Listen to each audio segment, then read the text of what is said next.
Corona के कहर से इंसान ही नहीं, अब तो मशीनरी भी जवाब दे रही है। 24 घंटे दाह संस्कार से श्मशान की चिमनी तक पिघलने लगी है। जी हां, फिर एक बार मैं आपको बताना चाहता हूं कि कोरोना का कहर ऐसा बनकर टूट रहा है कि श्मशान की चिमनी भी पिघल रही है। अब न देखा जाए बर्बादियों का ये समा, अब न देखा जाए बर्बादियों का ये समा, उजड़ी हुई बस्तियों में तड़प रहे इंसान। नमस्ते, मैं हूं मनीष अवस्थी, हाजिर हूं आपका अपना पसंदीदा कार्यक्रम देश का सवाल लेकर। देश में कोरोना के मामले लगातार बढ़ते जा रहे हैं। पिछले 24 घंटे में देश में कोरोना के 1,61,000 मामले सामने आए हैं। राजधानी दिल्ली में हालात खराब हैं। कोरोना के चलते सीबीएसई की परीक्षाओं को टालने की भी मांग हो रही है, लेकिन सीबीएसई की तरफ से कहा गया है कि अभी सभी सुरक्षा मानकों को ध्यान में रखते हुए परीक्षाएं कराई जाएंगी। महाराष्ट्र में भी स्थिति बदतर होती जा रही है और इसी से जुड़ी इस वक्त की बड़ी खबर भी आ रही है। बड़ी खबर, महाराष्ट्र में आज रात से लग सकता है लॉकडाउन। 15 दिनों का होगा लॉकडाउन। टास्क फोर्स और कारोबारियों से मुख्यमंत्री उद्धव ठाकरे की बैठक है जारी। जिलों और शहरों के बीच यातायात जारी रहेगा। सिर्फ जरूरी सामानों की आवाजाही ही मुमकिन हो सकेगी। इस वक्त की बड़ी खबर उस राज्य से जहां पर कोरोना संक्रमितों के सबसे ज्यादा आंकड़े सामने आ रहे हैं। इस वक्त की बड़ी खबर महाराष्ट्र से आज रात से लग सकता है लॉकडाउन। और इस पर ताजा जानकारी और अपडेट के लिए सीधा आपको लिए चलते हैं मुंबई, जहां पर हमारी संवाददाता उर्वशी खोना हमारे साथ मौजूद है। उर्वशी, महाराष्ट्र के बिगड़ते हालात को देखते हुए आखिरकार 3 दिन से जो रट लगाई जा रही थी कि महाराष्ट्र में लग सकता है लॉकडाउन, अब वो घड़ी आ गई। जी बिल्कुल, जल्द ही इसको लेकर एक डिसीजन आने वाला है। पिछले कई दिनों से हम देख रहे हैं कि महाराष्ट्र के मुख्यमंत्री उद्धव ठाकरे अलग अलग जॉनर के लोगों के साथ मीटिंग कर रहे हैं। आज 8:30 बजे उद्धव ठाकरे खुद राज्य को संबोधित करेंगे और वहां पे एसओपीज बताएंगे कि क्या एग्जैक्टली होना है, किस तरह से होगा। ये बताया जा रहा है हमारे सोर्सेस की ओर से कि कल रात 12 बजे के बाद से जो है लॉकडाउन लगेगा। ये 15 दिन का लॉकडाउन लाइकली है और बहुत ही स्ट्रिक्ट लॉकडाउन होगा, जहां पे सिर्फ एसेंशियल सर्विसेज को ही अलाउ किया जाएगा। ब्रेक द चेन करने के लिए जो महाराष्ट्र राज्य का एक मोटो रहा है, ब्रेक द चेन करने के लिए ये लॉकडाउन 2.0 महाराष्ट्र में 15 अप्रैल से शुरू होगा, ये बताया जा रहा है। हम आपको ये भी बता दें कि इनका एक मोटो है कि कॉमन मैन को कम से कम जो है तकलीफ हो, उस चीज का ध्यान रखा जाएगा। और इंटर सिटी और इंटर डिस्ट्रिक्ट जो है ट्रैवलिंग अलाउड नहीं होगा। इसके अलावा जो सारे दूसरे प्रोफेशन है, किसी भी अलाउ नहीं किया जाएगा, सिर्फ एसेंशियल सर्विसेज। ट्रेन को लेकर मुंबई की जो लाइफलाइन है लोकल ट्रेन, उसको लेकर क्या बोलते हैं उद्धव ठाकरे, ये देखने की बात होगी। उर्वशी, ये भी कहा जा रहा है कि जो आवाजाही का मसला है उससे देश में काफी तकलीफ हो सकती है, क्योंकि महाराष्ट्र के कई ऐसे बड़े शहर हैं जो कि औद्योगिक शहर हैं, जैसे नासिक, औरंगाबाद, नागपुर। ये सारे इलाकों में जब लॉकडाउन होगा तो क्या ये औद्योगिक इलाकों पर भी लागू होगा? जी बिल्कुल, जो ये लॉकडाउन अनाउंस किया जा रहा है ये हर जगह पे होगा, तो ये पूरे राज्य में होगा। अभी फिलहाल ऐसे कोई सिलेक्टिव स्पॉट्स नहीं लिए गए हैं। जो जब ये लॉकडाउन 2.0 महाराष्ट्र राज्य का बोल रहे हैं तो ये पूरे महाराष्ट्र राज्य में होगा। ये जाहिर सी बात है कि जो बिजनेस कम्युनिटी है वो इससे नाखुश है और इसी के लिए मुंबई महाराष्ट्र की जो टास्क फोर्स है वो ट्रेडर्स के साथ मीटिंग कर रही है, सो दैट वो कहीं ना कहीं उनको समझाए कि किस तरह से लॉकडाउन की बहुत ही ज्यादा जरूरत है राज्य में। आज के दिन भी हमने देखा कि महाराष्ट्र में गुड़ी पड़वा है और लोग बहुत ही बेखाम की तरह घूम रहे थे, किसी को कोरोना का भय नहीं है। और जब as a civilian, as a civic citizen, जब अब खुद के सिविक सेंस आप भूल जा रहे हैं तो जरूरी है कि प्रशासन को ये स्थित उर्वशी निर्णय एक छोटा लेना सवाल, जरूरी है। उर्वशी एक छोटा सवाल, जो जानकारी आ रही है बच्चों से जुड़ी हुई, महाराष्ट्र में 10वीं और 12वीं की परीक्षाओं को लेकर भी वहां की शिक्षा मंत्री वर्षा गायकवाड़ ने कुछ ऐलान किया। हम चाहेंगे कि वो आप बताएं क्या कहा है उन्होंने। ये ऐलान कर दिया है कि 10वीं और 12वीं की जो एग्जाम्स है वो पोस्टपोन हो गई है। तो ये जो एग्जाम्स अभी आने वाले दिनों में एक महीने में जो होने वाली थी वो पोस्टपोन हो गई है और ये अब जून के बाद या जून में होगी, ये बताया जा रहा है। तो अभी एक महीने के लिए, यानी कि आने वाले 1-2 महीनों के लिए अब कोई भी एग्जाम जी नहीं उर्वशी, होगी। 10th और 12th। जी उर्वशी, आपका इस ताजा जानकारी, तमाम जानकारी के लिए आपका बहुत बहुत धन्यवाद और शुक्रिया, और आप अपना खुद का भी ख्याल रखें। जी हाँ, आगे बढ़ते हैं। कोरोना पर स्वास्थ्य मंत्रालय का बयान आया है। कोरोना केस बढ़ रहे हैं। 53 जिलों में 53 केंद्रीय टीमें मौजूद हैं। महाराष्ट्र और छत्तीसगढ़ में जांच की रफ्तार काफी धीमी है। कोरोना मामले बढ़ना चिंताजनक। जी हां, स्वास्थ्य मंत्रालय का बयान। मृत्यु दर बढ़कर 1.25% हुई है। इस वक्त की बड़ी खबर आपके टीवी स्क्रीन पर। देखिए, अब कल 40 लाख से ऊपर वैक्सीन लगे हैं और इसमें गति और लाई जाएगी। सब समूह जुड़ के इसमें लगे हैं। मोटे तौर पे देखिए, एक बहुत पॉजिटिव डेवलपमेंट हुई है कि एक तीसरा वैक्सीन हमारे देश में अब इमरजेंसी यूज के लिए आगे आ गया है। ये स्पुतनिक वैक्सीन है। भारत और रशिया की, रूस की मिलीजुली कोलैबोरेशन है। ये बहुत मेहनत के साथ इस वैक्सीन के सिस्टमैटिक स्टडी करते करते अच्छे तरीके से इस वैक्सीन का ट्रायल हुआ। पूरी प्रक्रिया को पूरा किया गया।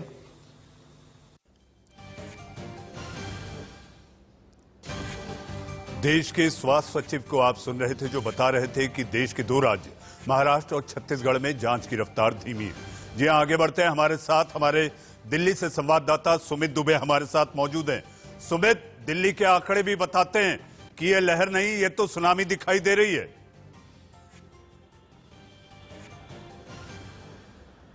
जी हाँ, बिल्कुल मनीष, दिल्ली के जो आंकड़े हैं, लगातार आज तीसरा दिन है मनीष, जो 10,000 से ज्यादा केसेस जो है दर्ज किए गए हैं पिछले 24 घंटे में। और आज का जो आंकड़ा है, 13,500 मरीज पिछले 24 घंटे में कोविड-19 के हुए हैं। ये अपने आप में एक रिकॉर्ड है। जब से कोविड आया है भारत में, तब से लेकर और अब तक इतने मरीज कभी नहीं दिल्ली में आए थे पिछले 24 घंटे के भीतर, 24 घंटे के वक्त की समय सीमा के भीतर, जितने इस बार आए हैं, जितने कि आज जो आंकड़े आए हैं। निश्चित तौर पर ये चौंकाने वाला और डराने वाले आंकड़े हैं। इसके साथ ही क्योंकि मरीजों की संख्या बढ़ती चली जा रही है, लिहाजा अस्पतालों के ऊपर प्रेशर भी बहुत ज्यादा बढ़ गया है। लोग बहुत ज्यादा जो एडमिट हो रहे हैं, तो उनको बेड्स की समस्या, आईसीयू की समस्या, वेंटिलेटर की समस्या, ये तमाम समस्याएं अब सामने आ रही हैं, जिसके मद्देनजर दिल्ली सरकार की तरफ से भी काफी कोशिश की जा रही है। 14 ऐसे अस्पताल हैं, जिसमें सर गंगाराम हॉस्पिटल भी शामिल है, जिनको डेडिकेटेड कर दिया गया है पूरी तरीके से कोविड के लिए। 82 ऐसे अस्पताल हैं जिनको कहा गया है कि 60% बेड वो अपने कोविड के पेशेंट्स के लिए रिजर्व रखेंगे। यानी जो स्थिति मनीष एक तरह से कहे कि साल भर पहले थी, जब कोरोना की बीमारी देश में आई थी, या दिल्ली में जब वो फैली थी और काफी पीक पर पहुंची थी, लोग परेशान हो रहे थे, एम्बुलेंसेज हमें सड़कों पर दौड़ती हुई लगातार नजर आती थी। कमोबेश वैसी ही स्थिति साल भर के बाद भी दोबारा से देखने को मिल रही है। इसीलिए दिल्ली सरकार की तरफ से भी अपील की जा रही है, लोगों से अपील की गई है। अरविंद केजरीवाल खुद आज सामने आए, उन्होंने कहा कि जब तक आवश्यक ना हो, लोग घरों से बाहर ना निकले, लोग दूरी बनाए रखें, मास्क पहने, जो भी कोविड के प्रोटोकॉल्स है, जो एसओपीज है, उनका पालन किया जाए। इस तरह के प्रयास सरकार के द्वारा किए जा रहे हैं, लेकिन जो नंबर्स हैं वो लगातार बढ़ रहे हैं मनीष, और वो बहुत बड़ी चिंता की बात है। जी सुमित, एक और चिंता की बात है। चिंता की बात यह है, जो कि अभिभावकों के मन में है, 10वीं और 12वीं की परीक्षाएं। आज दिल्ली के मुख्यमंत्री अरविंद केजरीवाल जब प्रेस कॉन्फ्रेंस ले रहे थे, तो उन्होंने कहा है, सरकार से आग्रह किया, केंद्र की सरकार से, कि ये परीक्षाएं स्थगित की जाए। इसको लेकर क्या जानकारी है आपके पास कि आखिर दिल्ली सरकार कितनी मजबूती से अपना पक्ष केंद्र के सामने रख रही है कि 10वीं 12वीं की परीक्षाएं ना ली जाए, क्योंकि परीक्षा केंद्र बड़े हॉटस्पॉट बन सकते हैं। जी हाँ, बिल्कुल मनीष, और जो आंकड़े बताए अरविंद केजरीवाल ने बताया कि तकरीबन 6 लाख से ज्यादा लोग परीक्षा देंगे, 1 लाख के आसपास के टीचर्स की ड्यूटी लगेगी। इस पूरे परीक्षाएं जो शुरू होंगी इसमें पूरे में इन्वॉल्व होंगे, कर्मचारी इन्वॉल्व होंगे। और निश्चित तौर पर जब एक वक्त में ऐसे वक्त में जबकि मरीजों की संख्या लगातार बढ़ती चली जा रही है, ऐसे में इन परीक्षाओं को कराया जाना खतरे से खाली नहीं है। एक और खास बात यह है मनीष के दिल्ली का चूंकि अपना कोई एजुकेशन बोर्ड नहीं है और दिल्ली सरकार के अधीन आने वाले जो तमाम स्कूल्स हैं वो भी सीबीएसई के, आईसीएसई के बोर्ड के तहत ही चलते हैं। तो ऐसे में दिल्ली सरकार की जो एजुकेशन व्यवस्था है या एजुकेशन के जो एग्जाम्स है वो कंप्लीटली सीबीएसई के फैसले पर निर्भर है कि वो एग्जाम्स कराती है या नहीं कराती है। ये मांग ये मांग पिछले समय से चल रही है। अरविंद केजरीवाल ने ये मांग उठाई है। प्रियंका गांधी वाड्रा जो कि कांग्रेस पार्टी की लीडर है, उन्होंने रमेश पोखरियाल शिक्षा मंत्री को चिट्ठी लिखी थी अभी कुछ दिन पहले और मांग की थी कि जो अभिभावक हैं उनकी चिंताओं से सरोकार रखते हुए इन परीक्षाओं को स्थगित किया जाना चाहिए। इस तरह की मांगे न सिर्फ दिल्ली के मुख्यमंत्री की तरफ से उठ रही हैं बल्कि तमाम विपक्षी दलों की तरफ से भी उठ रही हैं। जी सुमित, आपका इस ताजा जानकारी अपडेट के लिए बहुत बहुत धन्यवाद। और आपको भी हम ये ताकीद देते हैं कि आप जब कवरेज के लिए जाएं तो आप पूरा एहतियात बरतें और अपना खूब ख्याल रखें। आपका बहुत बहुत धन्यवाद। हमारे साथ देश का सवाल में आज के सबसे बड़े विषय, जी हां, लगातार पिछले कई दिनों से जो देश के लिए बड़ा विषय बना है, जी हां, एक ऐसा विषय जिसको लेकर सब में चिंता है कि आखिर क्या होगा। ये दूसरी लहर इतनी भयावह और कहर बरपाने वाली दिखाई दे रही है। आंकड़े लगातार बढ़ते जा रहे हैं और अस्पतालों में बेड नहीं, ऑक्सीजन नहीं, वेंटिलेटर नहीं, रेमडेसिविर इंजेक्शन नहीं। तो ऐसी स्थिति में अगर निपटे तो निपटे कैसे? हमारे साथ दो खास मेहमान, हमारे साथ डॉक्टर गिरीश त्यागी जो कि दिल्ली मेडिकल एसोसिएशन के पूर्व अध्यक्ष रहे, आप हमारे साथ हैं, और हमारे साथ डॉक्टर एमसी मिश्रा, पूर्व निदेशक एम्स अस्पताल, हमारे साथ हैं। डॉक्टर मिश्रा, मैं आपके पास सबसे पहले आना चाहूंगा। जी हां, अस्पताल और आरोग्य सेवाओं पर बढ़ते दबाव को देखते हुए आपको लगता है कि लॉकडाउन लगा देना ही बेहतर विकल्प होगा? इससे चेन भी ब्रेक होगी और कम से कम आंकड़ों पर कहीं काबू पाया जा सकेगा। डॉक्टर मिश्रा।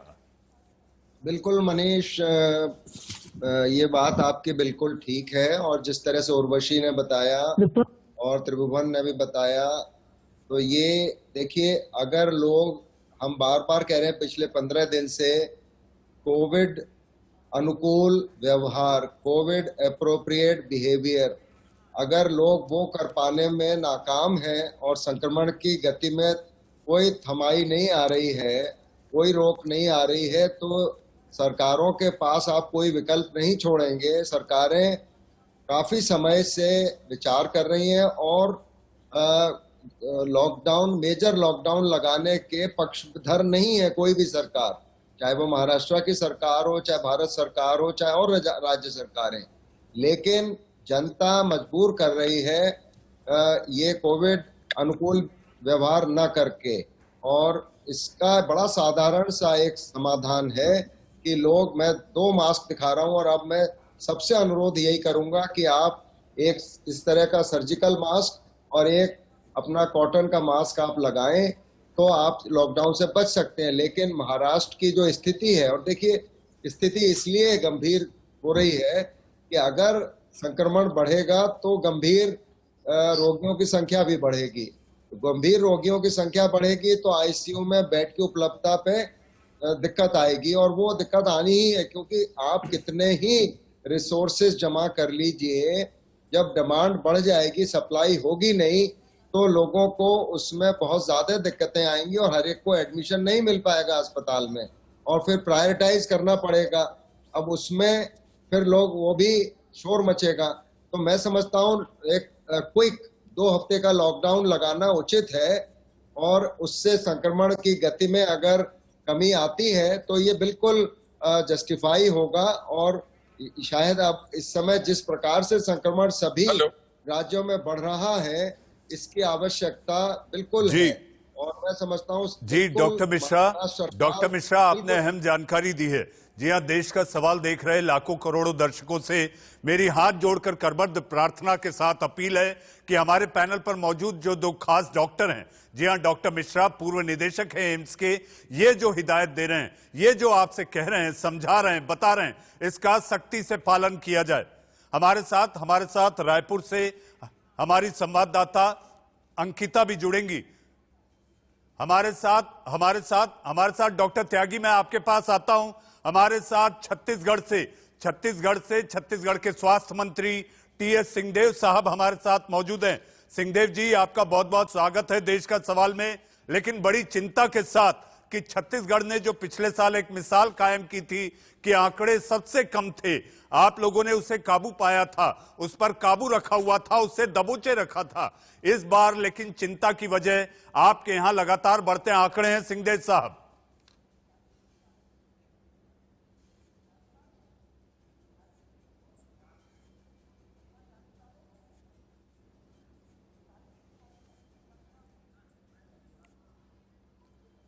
हेलो जी सिंहदेव साहब, आपको मेरा सवाल सुनाई आया? Hello Singhdev ji, can you hear me? आपको मेरी आवाज आ रही है? Voice is low. Hello Singhdev ji, can you hear me? आपको मेरी आवाज आ रही है?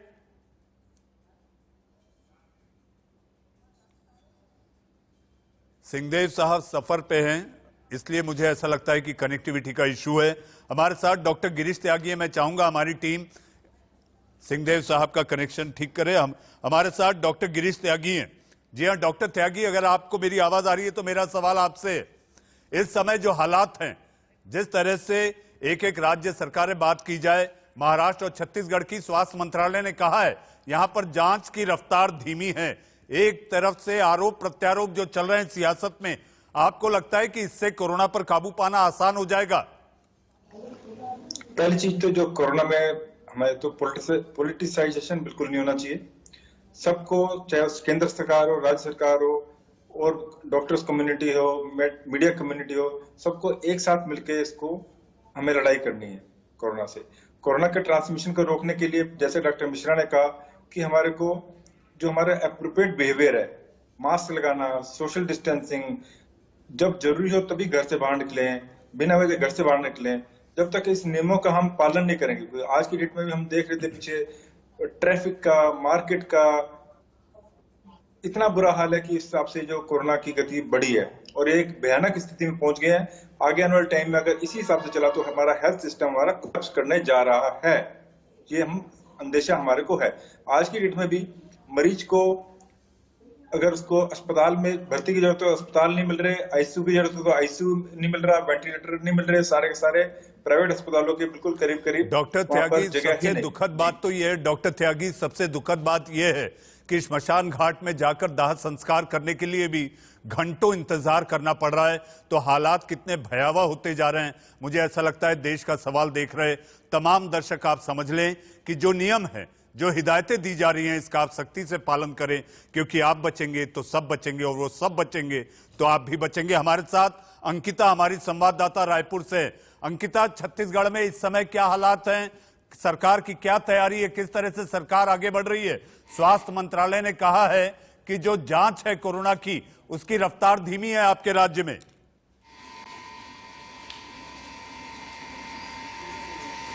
जब बिल्कुल मनीष जी, इस बात से छत्तीसगढ़ की स्थिति को समझा जा सकता है कि अंतिम संस्कार करने के लिए निजी जो जगह है उसका अधिग्रहण सरकार कर रही है। साफ तौर पर ही समझा जा सकता है कि मरने वाले जो लोग हैं कोरोना से, जिनकी मृत्यु हो रही है, उसकी आंकड़े लगातार प्रदेश में इजाफा होते जा रहा है और स्थिति प्रदेश की बद से बदतर हो चुकी है। क्योंकि देखिए, रोजाना 15,000 लोग जो है कोविड पॉजिटिव निकल रहे हैं पिछले एक सप्ताह के अगर आंकड़ों की बात की जाए। और ऐसी स्थिति में ना ही यहाँ प्रदेश में जितने भी अस्पताल है वहां पर बेड मिल पा रहा है, ना ही ऑक्सीजन मिल पा रहा है, ना ही इंजेक्शन मिल पा रहा है और ना ही वहां पे लोगों को सही तरीके से व्यवस्था मिल पा रही है। जिस तरह से पिछला जब लॉकडाउन हुआ था, इसके पहले जब आपने कहा कि उस समय प्रदेश में जो प्रदेश के जो स्वास्थ्य मंत्री, उन्होंने स्थिति पूरी तरह से संभाल ली थी। लेकिन जैसे ही दूसरा लॉकडाउन जब प्रदेश में लगा है और जिस तरह से कोविड पॉजिटिव के मरीज निकलकर सामने आ रहे हैं, उससे स्थिति भयावह होते जा रही है। क्योंकि देखिए, ना ही इंजेक्शन मिल पा रहा है प्रदेश में और ना ही ऑक्सीजन मिल पा रहा है। ये तो रही राजधानी की बात, लेकिन जब राजधानी की अगर स्थिति इस तरह की रहेगी तो बाकी अन्य जिलों में किस तरह की स्थिति होगी, इस बात का अंदाजा इसी से लगाया जा सकता है। क्योंकि देखिए कोविड पॉजिटिव के जो मरीज हैं वो लगातार इसमें जो है आंकड़े लगातार बढ़ रहे हैं और मरने वालों की संख्या भी है वो लगातार इजाफा होते जा रही है। प्रदेश में टोटल 150 से अधिक आंकड़े जो है वो बता रहे हैं कि 150 से अधिक लोगों को जो मृत्यु जो है वो कोविड से हुई है, जिसके चलते अब देखिए एक ट्रक में भरकर अगर आप किसी की बॉडी को लेकर जा रहे हैं तो इसे समझा जा सकता है कि अगर कितनी ज्यादा मृत्यु प्रदेश में हो रही है, ना ही जलाने की कोई जगह मिल पा रही है क्योंकि निजी स्थान जो है उसको सरकार अधिग्रहित कर रही है। अंकिता आपका इस तमाम जानकारी के लिए बहुत बहुत धन्यवाद। और हम कोशिश कर रहे हैं, हमारी टीम कोशिश कर रही है कि आपके राज्य के स्वास्थ्य मंत्री टीएस सिंहदेव जी हमारे साथ जुड़ जाएं और छत्तीसगढ़ के हालातों पर वो अपनी बात कहें। चलते हैं रायपुर, जहां पर छत्तीसगढ़ के मुख्यमंत्री टीएस सिंहदेव साहब हमारे साथ जुड़ चुके हैं। सिंहदेव साहब आपका बहुत बहुत स्वागत है। जी हां सिंहदेव साहब, सबसे पहला सवाल, स्वास्थ्य मंत्रालय ने आज कहा है, स्वास्थ्य मंत्रालय का कहना है कि छत्तीसगढ़ में जांच की जो रफ्तार है वो काफी धीमी है। आज तक जितना हम लोगों ने टेस्ट नहीं किया उससे ज्यादा टेस्टिंग हो रही है। करीब 50,000 से ज्यादा लक्ष्य को हम हासिल कर रहे हैं और औसत पिछले हफ्ते का भी 40,000 से ऊपर रहा है और इसको हम लोग बरकरार रखने की कोशिश कर रहे हैं। सिंहदेव साहब, जहां तक बात की जाए पिछले साल सिंहदेव साहब जब ये लहर आई थी, कोरोना भारत में दस्तक दिया था, तो आपके राज्य की सारे देश में प्रशंसा हो रही थी कि आप लोगों ने जिस तरह से कोरोना को दबोच रखा था। लेकिन ऐसी क्या वजह है कि अभी आपके राज्य में आंकड़े लगातार बढ़ते जा रहे हैं? मैं नहीं बता पाऊंगा, कोरोना से ही शायद पूछना पड़े। और अप्रत्याशित बढ़ोतरी हुई है।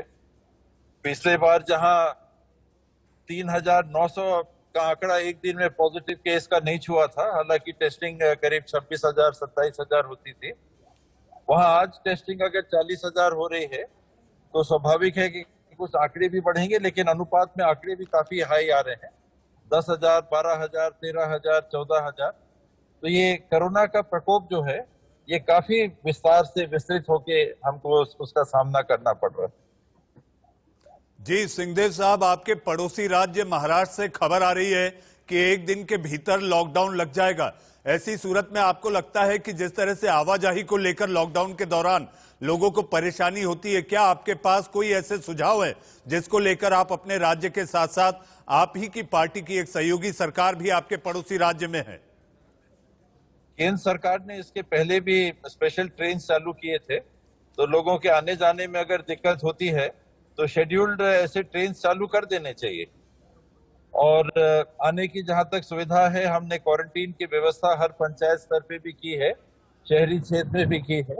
तो अप्रवासी या जो माइग्रेंट लेबर जिसको कहते हैं वो आएंगे तो उनके क्वारंटीन और उसके बाद टेस्टिंग, और 5 दिन बाद टेस्टिंग के अगर वो नेगेटिव आते हैं तो घर जाने की व्यवस्था। फिलहाल हम लोग एयरपोर्ट्स और रेलवे स्टेशन ये सब जगह टेस्टिंग कर रहे हैं और उसमें ये सही है कि पॉजिटिव मिल रहे हैं पेशेंट, तो उस हिसाब से हम लोग आगे बढ़ रहे हैं। जी सिंहदेव साहब, आपका राज्य भले ही छोटा हो, लेकिन जहां तक स्वास्थ्य सेवाओं की बात हो रही है, देश भर में कहीं बेड्स नहीं है, ऑक्सीजन नहीं है, वेंटिलेटर नहीं है, रेमडेसिविर इंजेक्शन नहीं है। ऐसी सूरत में आपके राज्य में क्या हालात हैं? और अब तो हालात इतने खराब होते जा रहे हैं सिंहदेव साहब कि श्मशान में घंटों, जी हां, दाह संस्कार के लिए इंतजार करना पड़ रहा है। इसमें कुछ सच्चाइयां हैं, स्थिति गंभीर है, चिंताजनक है। दाह संस्कार की बात आपने की, इसमें हमने अर्बन डेवलपमेंट डिपार्टमेंट, नगर निगम, इन सब से बात की है, पत्राचार भी किया है, डायरेक्ट चर्चा भी की है। उन्होंने दाह संस्कार के घाटों की संख्या को बढ़ाना, इस प्रकार से अरेंजमेंट कर रहे हैं। स्वास्थ्य विभाग की जवाबदारी अस्पताल के सीमाओं तक रहती है और उसके बाद हम कोऑर्डिनेट करके जिला प्रशासन और अर्बन डेवलपमेंट विभाग से इसको और सुचारू करने की व्यवस्था बना रहे हैं।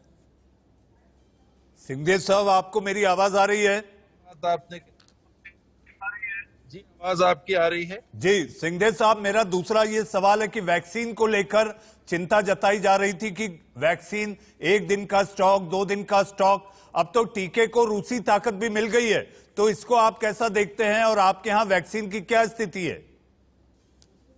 इसमें स्थिति देखिए, देश को भी सही बतानी चाहिए कि वैक्सीन के उत्पादन की हमारी सीमा है, हमारी क्षमता सीमित है। प्रधानमंत्री जी ने अपने वीसी के माध्यम से भी इस बात को राज्य के मुख्यमंत्रियों और स्वास्थ्य मंत्री और गृह मंत्री के साथ आधारित अधिकारियों के साथ साझा किया था कि कोविशील्ड की 6 करोड़ वैक्सीन एक महीने में और कोवैक्सीन की 1 करोड़ वैक्सीन महीने में बनाने की देश में क्षमता है, जो औसतन करीब 23 से 24 लाख प्रतिदिन की होती है। और हमारे डिमांड अगर देखिएगा तो छत्तीसगढ़ में वैक्सीन करने की हमारी कैपेसिटी 3.5 से 4 लाख की है। तो देश में उत्पादन की स्थिति को देखते हुए हम लोग अपने कार्यक्रम को ढालने के लिए पूरी तरह से तैयार हैं। जितनी वैक्सीन उपलब्ध होगी वो वैक्सीनेशन होगा। और कल तक का जो आंकड़ा था, छत्तीसगढ़ शायद देश में 2-3 छोटे राज्यों को छोड़ के टॉप कर रहा था, जो 20% की आबादी को वैक्सीनेट करना था।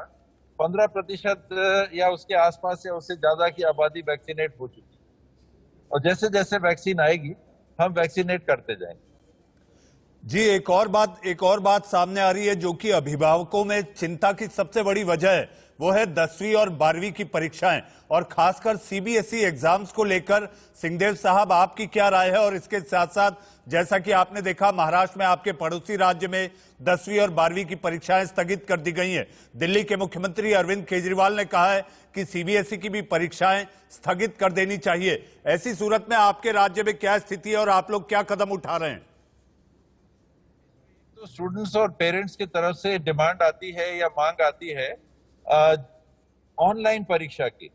तो एक विकल्प ऑनलाइन परीक्षा का है और ऑनलाइन परीक्षा अगर नहीं लेने की बात आएगी तो फिर उसको स्थगित भी किया जा सकता है। जो स्थानीय बोर्ड की परीक्षा है उन्हें स्थगित भी किया गया है। जो सेंट्रल गवर्नमेंट के बोर्ड्स हैं या नेशनल लेवल के जो बोर्ड्स हैं, उन लोग को निर्णय लेना है कि वो परीक्षा कैसे करना चाहेंगे। जो मांग अभी आम लोगों से आती है, स्टूडेंट से आती है, पेरेंट्स से आती है, वो ऑनलाइन परीक्षा की। जी सिंहदेव साहब, जहां तक क्या आपको ये लगता है कि जो परीक्षा केंद्र होंगे वो परीक्षा केंद्र अपने आप में सबसे बड़े हॉटस्पॉट बन सकते हैं?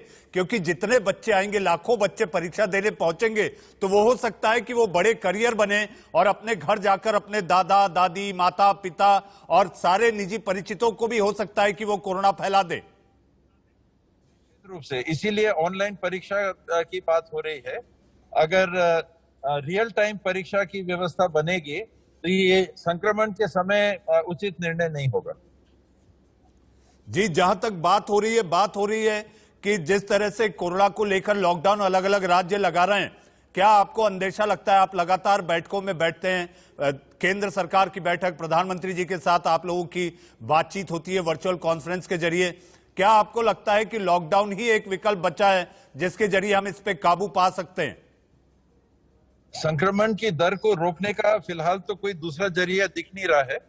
वैक्सीनेशन लॉन्ग टर्म उपाय है। आज वैक्सीनेशन कोविशील्ड का लेते हैं तो 8 हफ्ते बाद दूसरा डोज और उसके 2 हफ्ते बाद में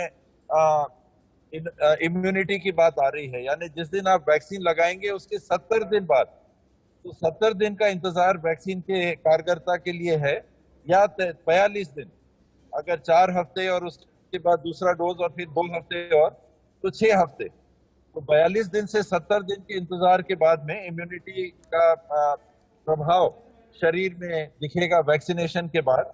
तत्कालिक जो स्थिति है वो आचरण से, कोविड अप्रोप्रिएट बिहेवियर से, जो हाथ धोने की क्रियाएं हैं, फिजिकल डिस्टेंसिंग की क्रियाएं हैं, मास्क पहनने की क्रियाएं हैं, अगर इसका उपयोग करके नियंत्रित नहीं किया जा रहा है और लगातार संक्रमण दर बढ़ता जा रहा है, तब फिर उस मजबूरी में आर्थिक कठिनाइयों को ध्यान में रखते हुए भी लॉकडाउन के विकल्प को लेना पड़ता है।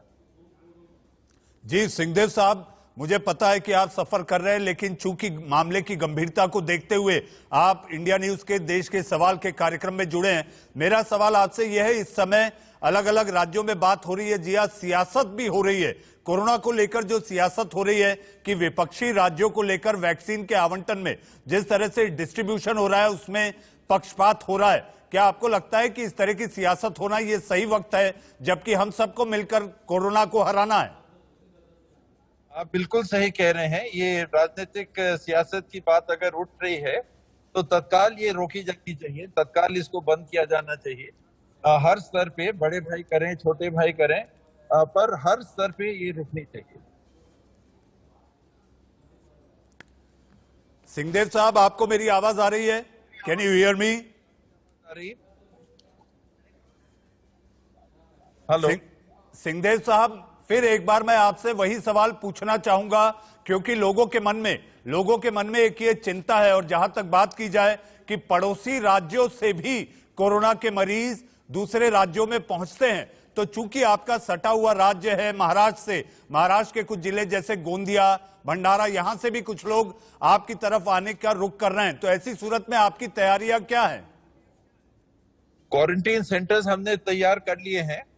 ग्रामीण क्षेत्र में हर पंचायत में क्वारंटीन सेंटर चिन्हांकित कर लिए गए हैं, और जो आ रहे हैं लोग 1 हफ्ते के लिए, उनको वहां रोकना, उनमें लक्षण आ रहे हैं कि नहीं कोरोना जैसे, उनको देखना, और 5 दिन बाद उनकी टेस्टिंग करा के और फिर घर जाने की, समाज में सम्मिलित होने की अनुमति देना।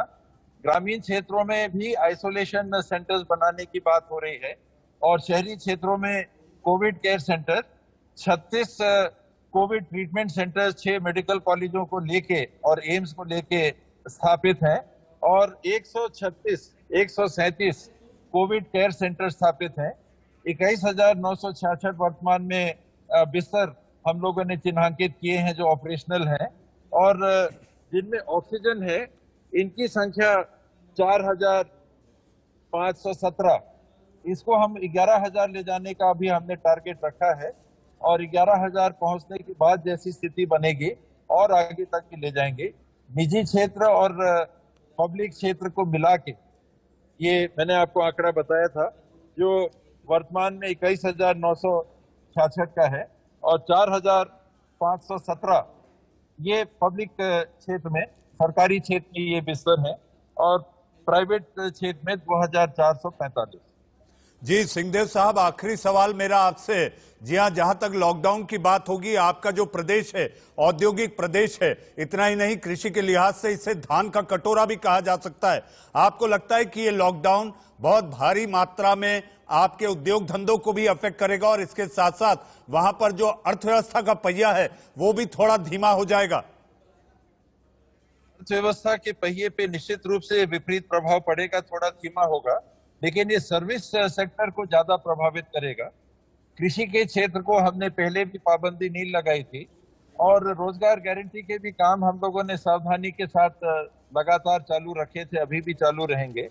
जो उद्योग हैं उनसे भी हमने ये कहा है कि अगर आप व्यवस्था बना सकते हैं तो आप उद्योग चलाइए, लेकिन जवाबदारी आपकी रहेगी कि संक्रमण नहीं फैलना चाहिए, और आप अपने यहाँ जो आते हैं उनकी टेस्टिंग भी आप कर सकते हैं, उनके लक्षण भी देख सकते हैं। किसी भी उद्योग को बंद करने के लिए फिलहाल नहीं कहा गया। सर्विस सेक्टर, व्यवसायी, व्यापारी और वहाँ उनके यहाँ काम करने वाले जो हैं, इनको जरूर प्रभाव पड़ेगा।